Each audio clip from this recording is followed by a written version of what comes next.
Hello there, I'm Steve from Mac84, and today we're doing a quick video to talk about photos. More specifically, how to download your photos off of Shutterfly if your photos risk getting deleted due to their service changes and your account's inactivity.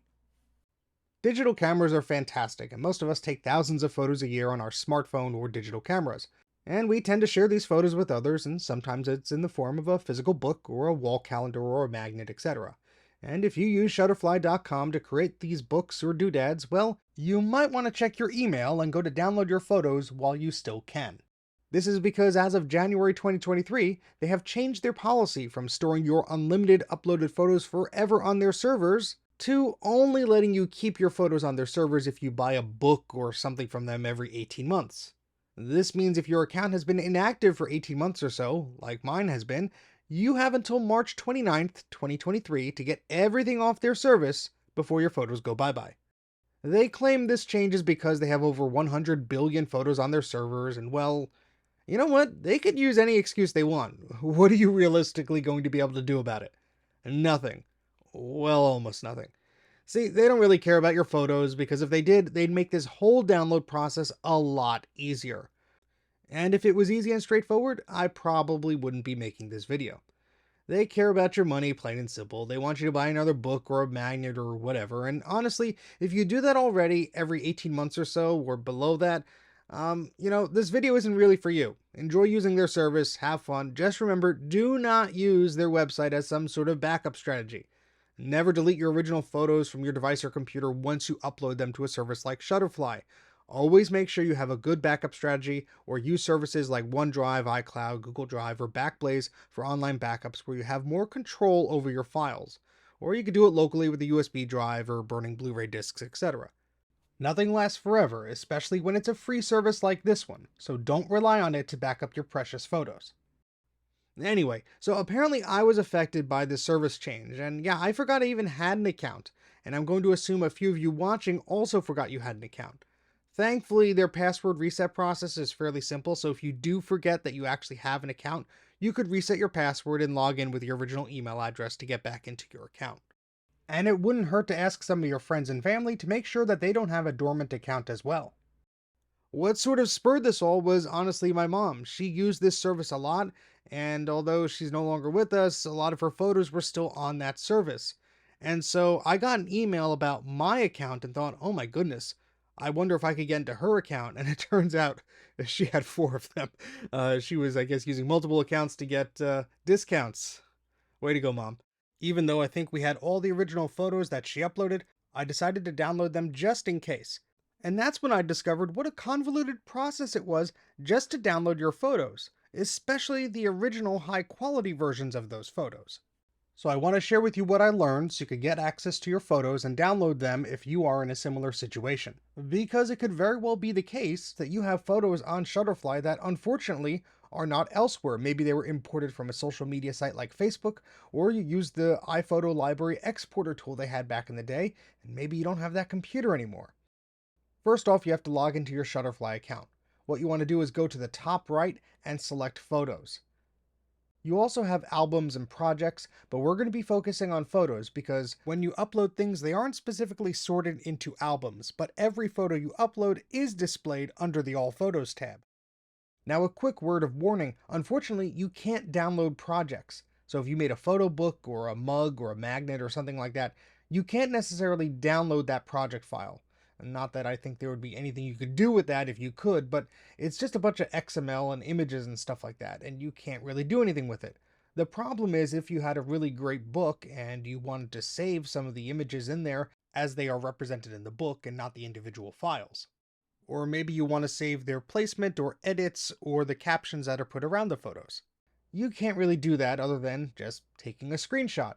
And so if you want to do that, yeah, go through the book and take the screenshots and all that stuff. But unfortunately, if this is a shared project and you don't have access to those photos anymore, unless you log into that original account that shared that book, you won't be able to download those pictures. So your best bet is taking screenshots or right-clicking on them in some situations and getting that photo saved, although it's going to be a very low resolution copy of that picture. Anyway, to download photos, click on the Photos tab, and then you want to select the photos you want to download. Unfortunately, there isn't a download all option. You can't even download photos from the website directly unless you only select one photo and then click download. Then it will actually download the JPEG for you. But if you select multiple photos and go to download it, it emails you the link. How stupid is that? It would have been awesome if they offered a bulk download option, but they simply don't have one. So what you need to do is go through your photos and manually select up to 500 at a time, and then select that little download button. Thankfully, there is a selection counter on the top right. This will help you keep track of how many photos you're selecting. To select huge batches of photos, select the first one, hold down Shift, and scroll, and then select another one. This will select all the photos in between without you having to individually click on each photo. You could also select this little area here, and that will select all the photos in that particular album or date. Once you've selected all those photos, click on that download button on the top right of the screen. A dialog box will come up to inform you that you'll get an email with the download link to get your photos shortly. And in a few minutes, if you check your email, you should have one from Shutterfly telling you that your photos are ready to download. What's even more frustrating about this, though, is that there is seemingly no way to find these download links on the Shutterfly website. The only download link I see is in the bottom of that email. However, once you get the email, depending on the size of the photos that were originally uploaded and all that stuff, you may have an additional link. And that link is asking you a question about downloading the original versions of those photos. So let's say you had high resolution JPEGs or whatever that you uploaded. Yeah, the ones that we just downloaded and requested, those aren't the original quality. They're compressed. We'll do a little experiment at the end of this video to see how compressed those photos are by comparing them to some of the originals I have. If you click on that Need the Original Files link, you'll be brought back to the Shutterfly website and they give you this dialogue explaining that, oh, don't worry, the photos that you could get right away, they're just fine. Except they're not. So if you want the original quality photos, you have to click this other button, and then apparently you have to wait like 2 weeks for them to process it or something. I made a request for originals a few days ago on multiple accounts, and so far I only got one email to let me know that my originals were ready, so it may take a while. But if you're fine with those optimized or compressed versions of those photos, you could instead click the misleadingly titled Get High Resolution button. If your email didn't have that link about downloading higher quality photos, just click the regular orange download button and you'll be brought to this page to download the zip files for your photos you selected. There will likely be multiple zip files for you to download. And if you downloaded about 500 photos, you'll get about 10 zip files. Now let's do our little side-by-side comparison. Here's a photo of me from 2011, resting on rocks, as was the style at the time. This was downloaded from Shutterfly.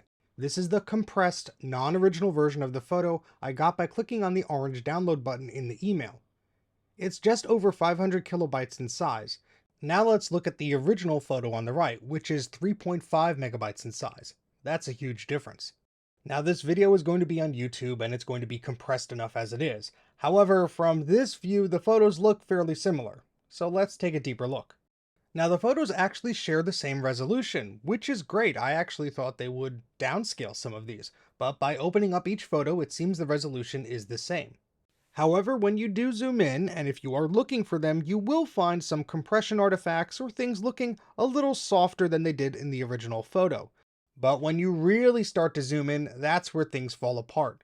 You can see that the Shutterfly photo on the right gets very blocky and pixelated when we zoom all the way in, whereas on the original photo, it doesn't look too bad. Again, if you're zoomed out, you don't really notice this, and of course you always want to have that original version of that photo, but if for some reason you don't have that original version of the photo, or you're not able to request that original quality photo from Shutterfly, at least these versions aren't too terrible. I've certainly seen much worse. So be sure to download the original photos while you still can. The hoops you have to jump through to download your photos really rubs me the wrong way. Now I totally understand Shutterfly's business model. They can't store everyone's photos forever, especially for free. After all, this is a free service. And they want you to buy a book or a magnet or a mug or whatever. However, they are your photos, and it's kind of really sucky that they make you jump through so many hoops just to download them, especially when it comes to downloading the original versions of those photos. I mean, come on. What the heck is going on here? So hopefully this video has helped you out a little bit. I would not recommend using Shutterfly to store any photos. If you have the originals, obviously keep them on your machine. And if you want to use them or a similar service for making books or calendars or things like that, always keep a copy of your photos. Never assume, no matter what marketing lingo they're using at the time, that Shutterfly or Amazon or even places like Flickr or Google Photos will hang on to your photos indefinitely. All it takes is a change of their terms of service for them to hold your original photos over your head and say, hey, give us more money and maybe we'll give these back.